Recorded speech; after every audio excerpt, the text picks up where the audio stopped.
Welcome to a new episode of the Analytics Experience. Today we have Christopher Chin. He is a coach and public speaker for many tech professionals. He also asks for your coaching and mentorship. And we also have Bruno Carrera. Welcome. And Alfredo Serrano. Welcome to the podcast, Chris. Thank you so much for the opportunity to be on.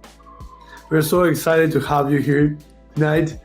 You're the first person that will give us the tools to be able to how to communicate better in this field.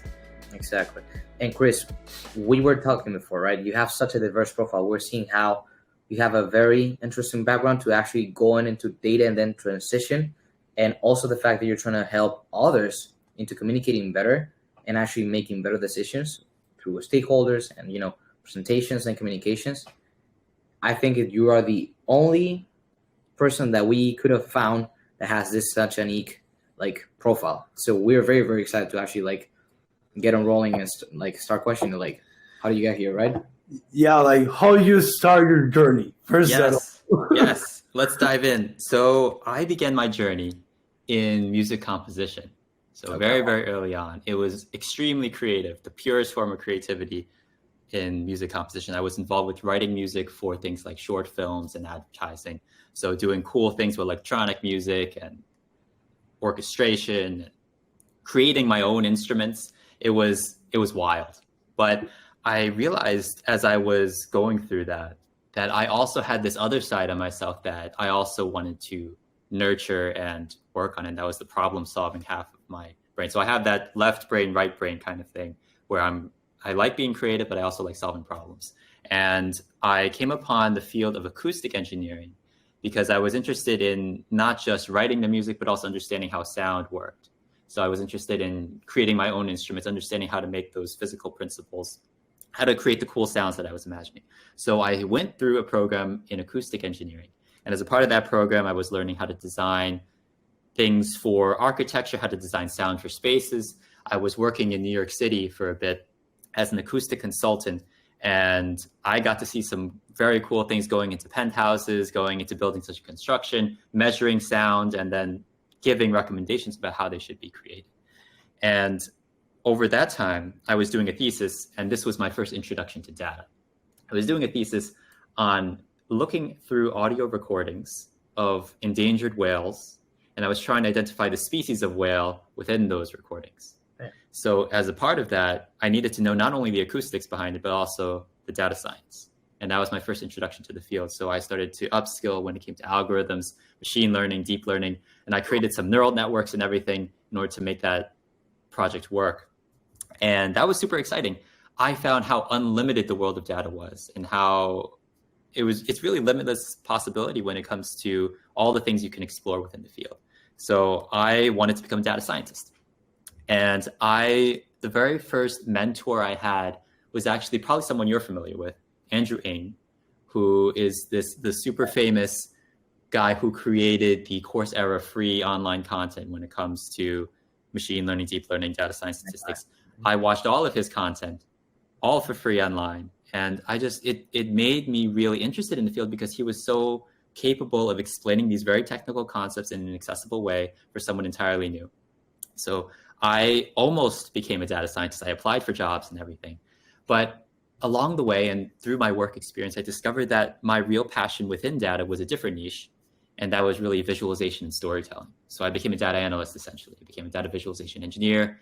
I became a business intelligence associate in different kinds of capacities. And I did things like create dashboards, do analytical reports, and I told the stories within the data for the organizations I was working for. So it was a very exciting journey, all these twists and turns, as you can see. But my final stop where I am today is public speaking. And the reason why I decided to move there is because during my time in the data industry, I realized how much of an emphasis and focus technical skills get. So for example, if I'm working in an organization and I'm a data analyst, I have unlimited resources at my disposal the organization gives me to learn Python, to learn how to create dashboards in Tableau, something in Power BI, any tool that I can dream of. But when it comes to presentation, there's such an absence of available tools and resources and training programs for that. And I felt like that was a gap that is critical to fill within our industry, because if you can't communicate the value of what you've done with your work, it won't have any value whatsoever. If it's not used, but you've created a nice product, it's not going to have any value whatsoever. So I decided to make it my mission to close that soft skills gap. And I left my last job a few months ago to make that dream come true. And I've been running ever since my own business where I help professionals at both an individual level and a team level upskill when it comes to communication and presentation. That's awesome, Chris. It sounds amazing. And I feel like it's super compelling to see that. First of all, I want to ask you, during that journey of on your degree, you learn to program, right? And you learn to machine learning and deep learning. Mm-hmm. That's super interesting because I feel like people who are not into tech jobs like software development, data science, would not expect other people to apply hard code and programming into other type of solutions.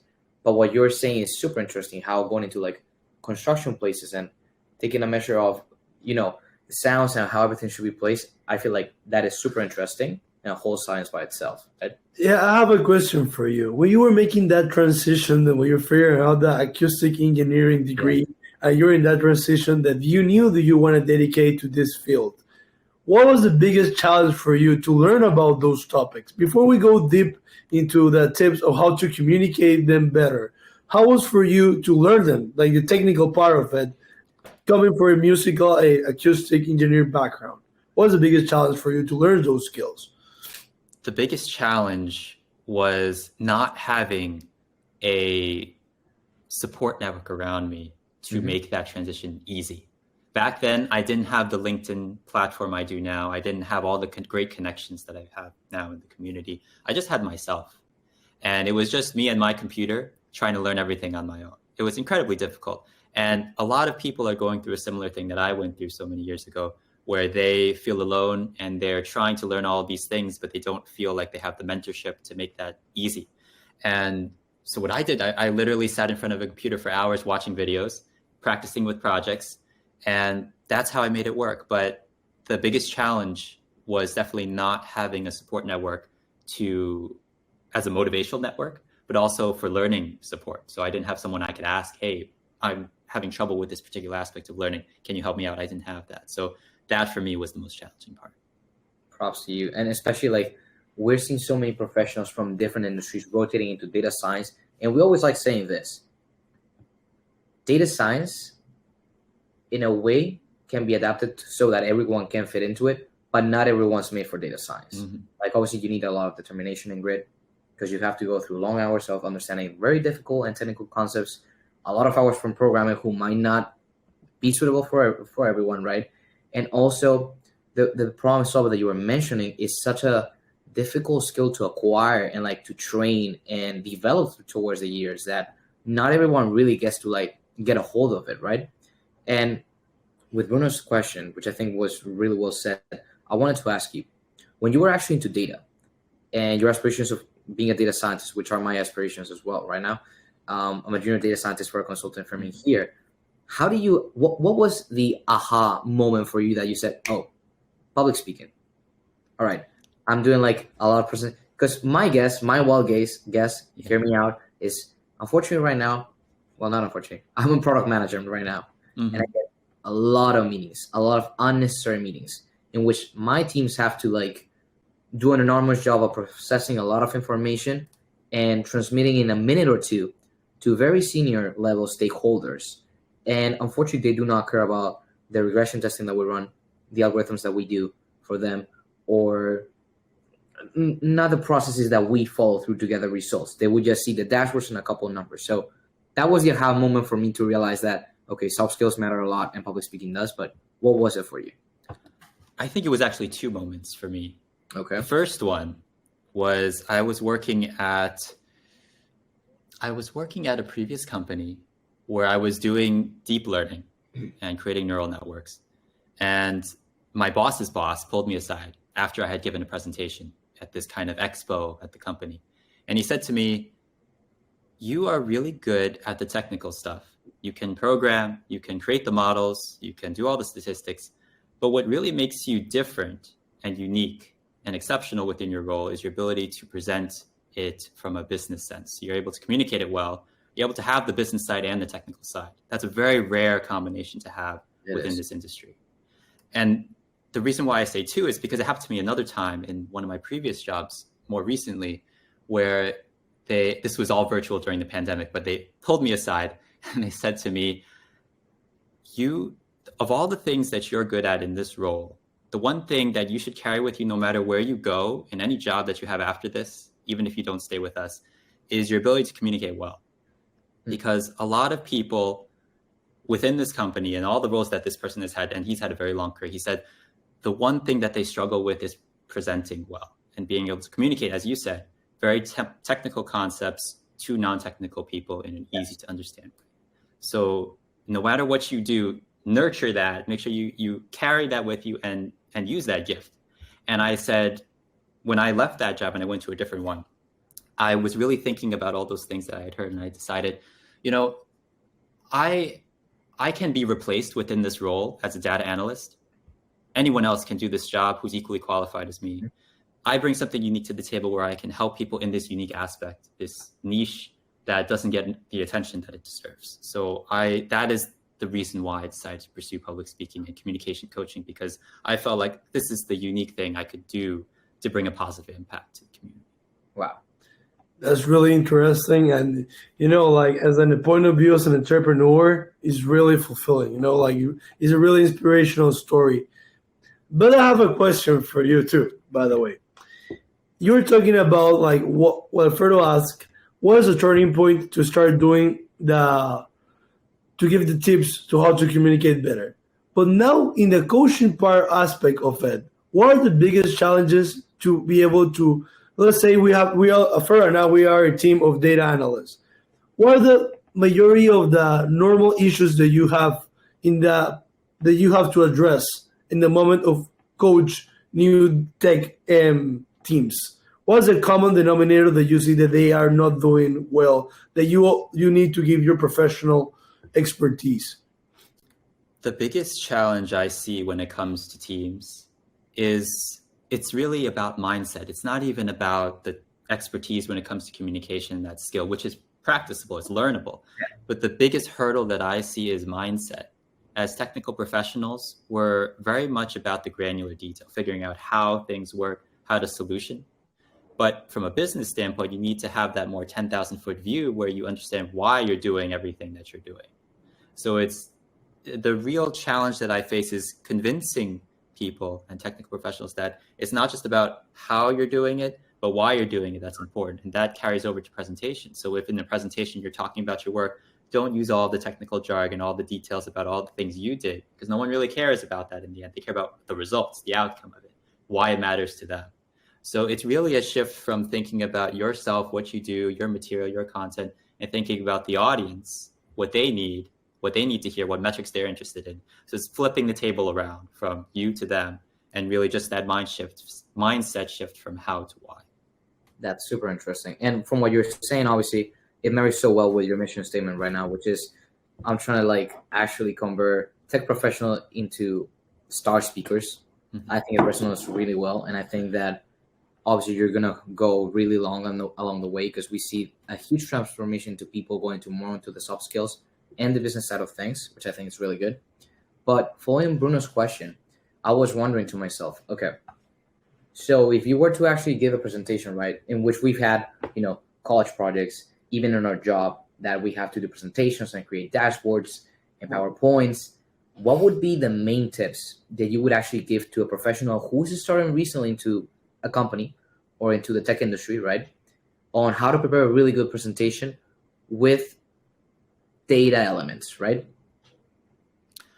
It would be another mindset shift. So before I mentioned the one from how to why, the mindset shift that I want to talk about now is a shift about what presentation really is about. Mm-hmm. So if your boss comes to you and they say, I want you to create a presentation about the project that you worked on, what most people immediately do is they start creating the slides. But I want to challenge that that's not the best way to go about it. The best way to go about it is to figure out who your audience is. Yep. Figure out what they need to hear about. Figure out how you can tailor your content to best address the questions that they have. So it's not just about creating slides immediately, but figuring out who your audience is that you need to talk to. And even more than that, I want to challenge the idea that a presentation is about giving information in the first place. Mm-hmm. Because if a presentation was about giving information, you could easily just send an email containing all the information that you wanted. Even right now in this podcast, I could have just sent you and everybody listening an email about all the points I wanted to make. But it's different, isn't it? It's me here that makes the difference. Me delivering that information to you that makes it interesting, it makes it engaging. So a presentation isn't about giving information, it's about inspiring action by creating a good experience for your audience. The reason why presentations are so effective and why everybody wants you to do it and go through the trouble, hassle, anxiety to go through these presentations is because you being there, putting your face attached to your work, that is what persuades and motivates people to do something with what you're talking about. So if your boss asks you to create a presentation, know who your audience is and think about how you can deliver an experience for them that will motivate them to take some kind of action at the end. So maybe you have a model that you created and you believe that would be really effective for your organization. Tailor your content, design it and arrange it in a way so that when your audience listens to your presentation, they say, okay, we have to do this model. There's no other choice. This is the best thing to do for our company. So it's thinking not about information, but about experience and action. Chris, I want to share a story with you following what you were saying. Alfredo and I, when we were in college, we were part of the Business Analytics Club. Alfredo was the president of it. I was the vice president of it. I was telling you before we started the podcast that I have a more business background of it. Alfredo have a more coding one. And that's precisely all the members of the club that came here. Yes. Alfredo and I, we tried to develop both skills, the technical one, the programming ones, but also like stood up and present and explain what they're doing in front of everyone. And why, like you were, like Alfredo just mentioned. And I think that's really powerful what you're saying. And I have another question for you. Of all the tips and all the challenges when you see a problem of communication, because I think, understanding the people that is listening is a huge point. But also in the context that you have to explain, it's technical anyway. Mm-hmm. What will be the first tip that you will do to be able to put that in a more simple context? Well, how do you grab that information and try to simplify it? Yes. Regardless of the audience, because sometimes the content is just too technical that you have to do it regardless of who is listening. And the mindset is important, but I think to Bruno's point is maybe like an actual technical tip of like, hey, I'm overloaded with information right now. What should I be doing so that someone that has maybe very little interest or knowledge on the theme can understand my point and also get that action that I want to propel later on into the presentation, right? Right. I think that's where you're going. Right? Yeah, because the audience is really important to understand, but sometimes the content is too technical that doesn't matter who's listening. You need to simplify that in a way that everyone can understand. You know, like how it happens to us on a daily basis. Exactly. Like that will be like, what's the first thing that you will see this technical content and you'll try to simplify it? Absolutely. I actually got asked this in a different way recently. There was a scientific researcher I was talking to, and he was facing this conundrum of you have access to so much detailed information as a scientific researcher, a data professional, whatever it may be in this technical field. You have so much information, and you suddenly need to condense it in a way that non-technical people can understand. That's incredibly difficult. I was talking to someone earlier today, actually, about they had 4 years of their PhD research, and they need to condense it into a 3-minute thesis. And that was just so difficult because you have all this life's work. You don't know what to take out. You want to say everything, but how can you make it impactful within just 3 minutes? And what I like to say to that as a tip is to be concise instead of being comprehensive, because the more noise, the more detail you provide, the less the audience is able to gather what your insight actually is. So a lot of people think that the more I add, the more bullet points I add, the more informed I will make the audience. But actually, every new piece of information you add in actually takes away from the experience. It makes it harder. It puts up more wall and more noise for people to see the signal behind it. So I would encourage people, if they're thinking about how to trim things down to speak to non-technical audiences, really isolate your presentation or your communication down to one single point that you want to make. Mm-hmm. Just one simple point. If the audience leaves the room in the next second, what do you want them to remember when they leave the room? Just one thing, one sentence. Once you have that in mind, you can break that up into maybe 3 subpoints and say, okay, here's the one point I want you to remember. Here are the 3 things that will support that so that you can reinforce that idea. And I would also encourage you to think about using things like analogies, things like metaphors, things like stories, in order to make those concepts a little more accessible. So if you have a really complex topic you want to talk about, maybe it's the transfer of data from place to place or something like that, use an analogy that's accessible from a business standpoint. So some kind of analogy that everyone will understand from their everyday experience. Those analogies make those very technical concepts a lot easier to understand. And storytelling as well is a way to also make those concepts more accessible. So not just a personal story, like, oh, I went to the store, I bought this and that, but stories, not just the anecdotal stories, but the narrative structures within stories make ideas a lot more easy to understand. So stories will have an arc where you start in one place, something happened, you end up in another place. That's easy to follow for a lot of people. That structure, they anticipate that. And what most presentations are like is they just are fact, lined up sequentially.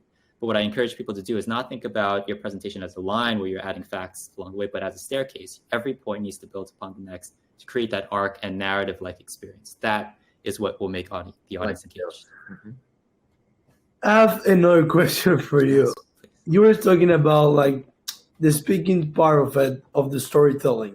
How do you make that in the contrast of creating dashboards with it? Like, for example, like you're speaking about the tips, but how you make that connection with for example, the presentation and the dashboards that you're putting? Because it could be really interesting what you're saying, or it could be really interesting what is in the dashboard. How do you find that perfect middle point between the storytelling of the dashboard that you're creating, but at the same time be able to communicate that, like the combination of both? Because sometimes I see people that have the best presentations in the world, but the storytelling is not that good. How, for example, in your case, do you prepare to, and when you're speaking, to be able to have the same connection with the dashboard that you also are explaining?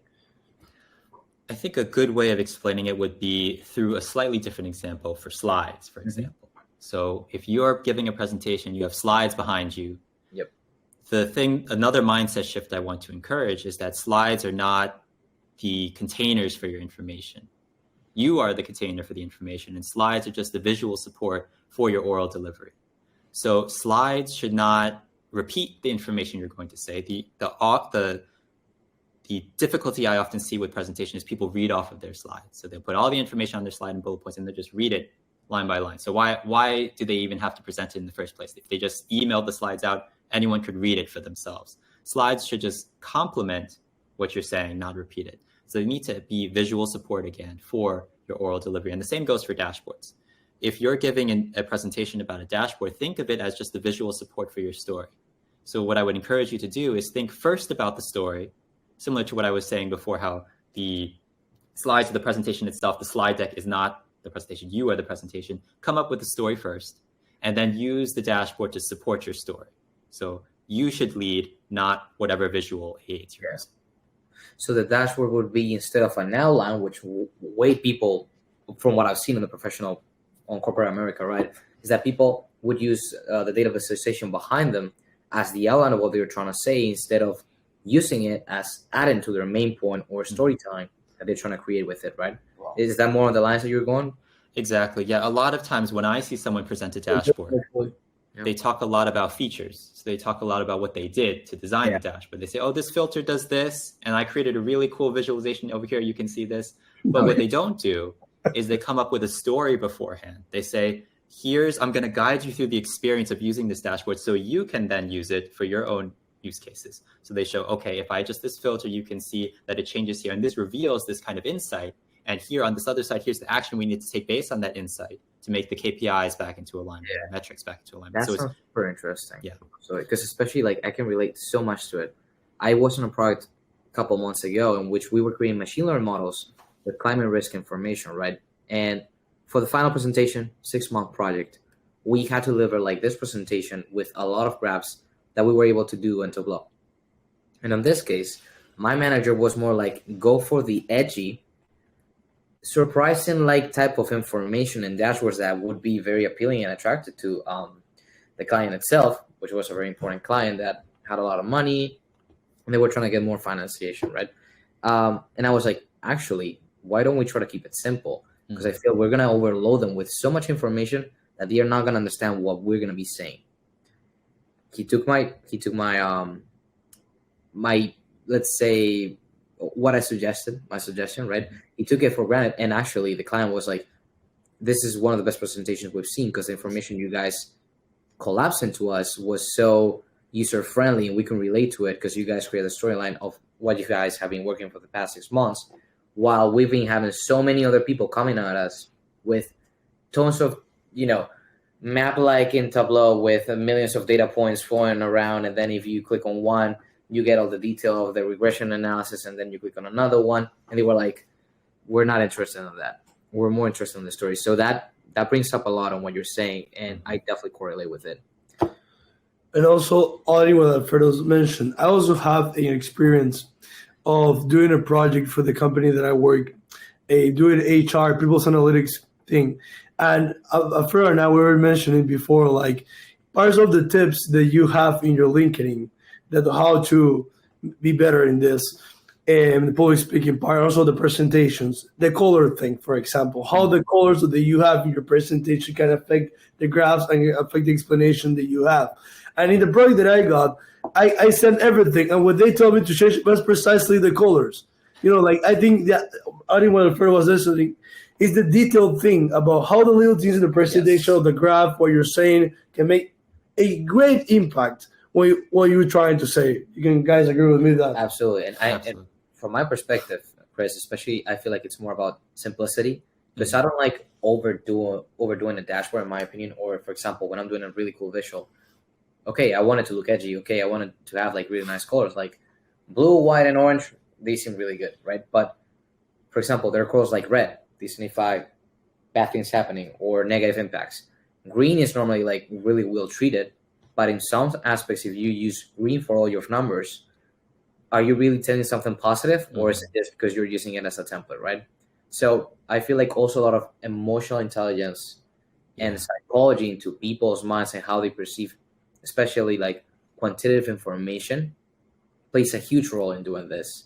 And also towards the colors, because I feel like we all have bias personally for colors. Yeah, exactly. And in my experience as well, colors are one of the most powerful tools we have as analysts and people presenting information. And it's often misused. I feel like when a lot of analysts ask me advice about the dashboards they're creating, and the biggest thing that I usually see is bright and flashy colors, because the dashboard is treated more like an art project or something to win a competition rather than an informational product. And at the end of the day, the dashboard is intended to be an informational product, intended to show some kind of insightful information about the data. So I tell them, yes, the colors, you need to tone them down, because the only way for you to see important insights, for them to stand out bright and bold, is for everything else in the background to be cooler and more muted. Yep. So to your point, you need to not use bright and flashy colors, but use muted, cooler color simplicity, so that when you do have something important to say, then that stands out bright and bold on the dashboard. Chris, I want to ask you this too. We're talking about tips, how public speaking for tech professionals. But if you have to give a couple of tips to young professionals that they are going through interviews, and you're going to give them tips to have a better pitch, to be able to have because I think what you do also can go to line with people trying to sell themselves. Yep. And actually us that we are in the interview process, trying to get jobs, trying to change jobs. Like, what tools do you give that? Because it's so different when you're a one-to-one interview, for example, and you have to pitch yourself too. And like, what tip do you give in that scenario? Because we're talking about, people in a room, a lot of people listen to us, but if you have a one-on-one person that is going to interview, what do you recommend to them to feel more secure about what to pitch themselves? Yeah, I've worked with clients in the past who've been preparing for interviews, and the biggest recommendation I always give to them is to record yourself.